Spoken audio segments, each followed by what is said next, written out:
Ladies and gentlemen, Double Take Sports Talk with the Watts Brothers with your hosts, Daryl and Derek Watts, starts now.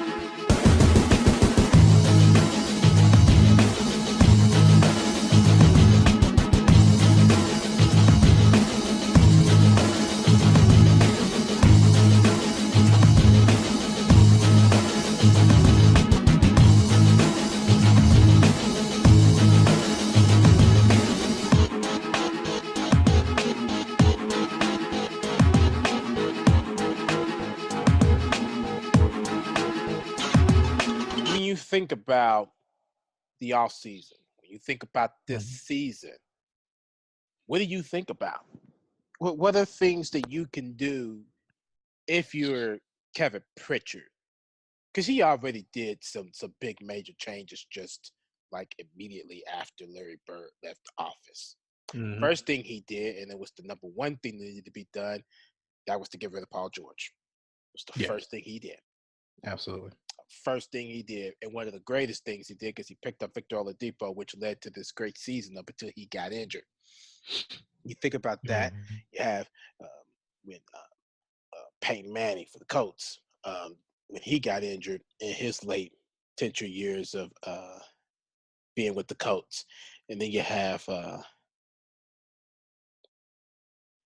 think Reggie Miller got injured a couple times, and an ankle injury, and was out for a little while. And broken nose. Yeah. And so you think about all these injuries that has compiled with the Pacers and home team. Stop it.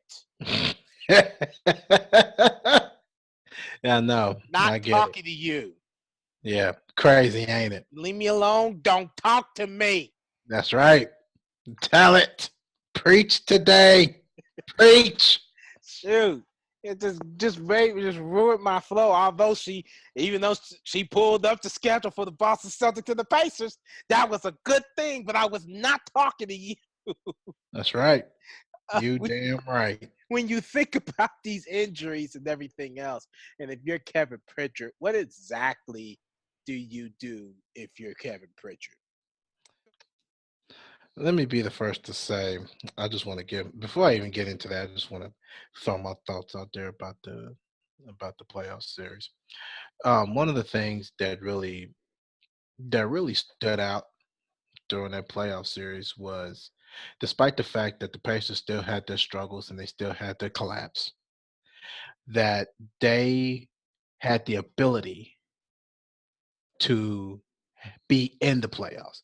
Because if in that case, when Victor Oladipo went down, that season could have been over from the stretch right after that.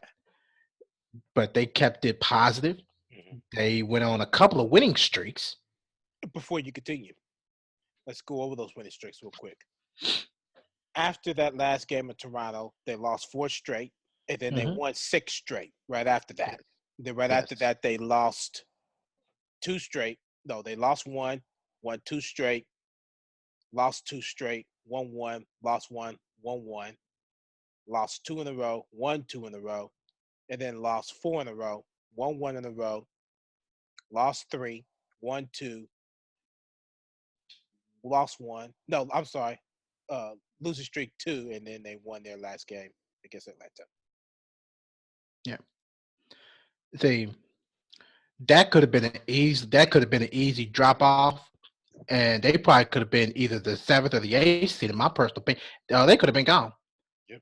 But they actually kept up with their ability on how they play. Demonis played well. Thad played well. Wesley played well in some stretches of the game during his injury. A lot of people actually stepped up and played in Victor Oladipo's role, but it wasn't enough for the series against Boston, and not to mention you saying that they lost the season series 3-1. Yeah, they only won 1 game with Victor Oladipo playing. Yeah. Prior to them got injured. They still lost. Then at that time, he had ice water in his veins, so that was the only game that he actually played against was Boston. No, he played 2. The other one, they just got their butt spanked. I don't know if he was still injured then or if he was. I mean, if he injured in something else. But that was Nah, he could have been playing. It was game number 10. Um, it was Saturday, November 3rd. Nope, that ain't it. That is it. Yeah, that's it. Yep, because it was at Bankers Life Fieldhouse. They won 1-0 to the 1-0-1. They won 3 straight before they lost to Houston by 4 down at Bankers Life. That was the first of 4 home game stretch there. And after that game, they played one more time before Victor Oladipo got it in there. It is right there. Got their butt spanked with it right before his injury too. Come think of it. Game number 41, Wednesday, January 9th, 2019, against the Boston Celtics. They got their butt spanked 135 to 108. They was 27-14. That was their first game. They had lost in streaks. They had won previously to the Cleveland Cavaliers. And then that's when Victor Oladipo got injured. So they lost. Which was a blow. And for them to actually play that role, they actually did better than what anybody else expected, because a lot of people speculated the season is done. Yeah.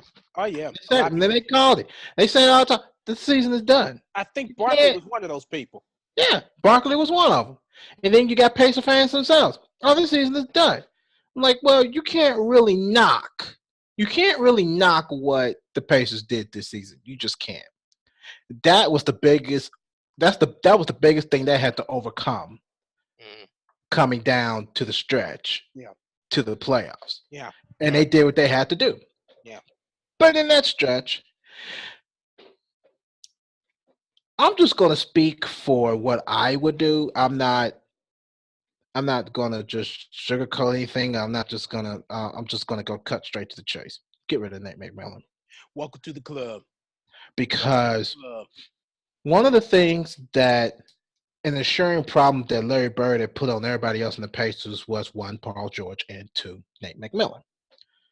So when you have Paul George and you're trying to build around him, he's not trying to be that leader. So you could cross that out your mind, and you can't grant everybody what they want, especially Paul George, if he's not going to be a leader. So that was one bad thing right there. Oh, that was a disaster waiting to happen anyway. Right. Then number 2, you got Nate McMillan. The minute that Bird fired Vogel, he had stated that they need a new voice. And I mentioned this on last year's podcast. I had mentioned this somewhere around last year's podcast when Bird fired Vogel. One of the things that he said that was, we need a new voice. When you say you need a new voice, you go outside the Pacers locker room. That's where you go. Hiring Nate McMillan was not going outside the Pacers locker room. Or that was not even a fresh voice. That was not a fresh voice. It wasn't a fresh voice. You just got to go outside the locker room. You need to go somewhere else, look in your little free agent coaching list or current ones that's getting ready to be on free agent at the time, and you do your soul searching from there. That's what you do. But you don't stay inside and say, hey, we need a new voice, and then you get Nate McMillan. No, that's crap. It is total crap. And this is why we are in this predicament now. So I hope that Kevin Pritchard do the right thing and get rid of Nate McMillan. You know, a lot of people I don't know how many people. I don't know how many people actually want that to happen. I know I do. I do. Mm-hmm. Colin wants it to happen. Mm-hmm. But I don't know if that's actually going to happen. I wouldn't know. And that would be, to me, the biggest problem that the Pacers are going to face. Now, you could put Victor Oladipo back in there and the Pacers will be okay. But the problem is they're not going to be 100% okay. They'll be probably satisfied. But Nate McMillan has to be the one to actually be escaped from this situation. And if you get a coach that could be able to understand the game and his own system, then they could win. Miles Turner and Domantas Sabonis have to coexist. And they did not do that during the whole series against Boston. They didn't do it. So,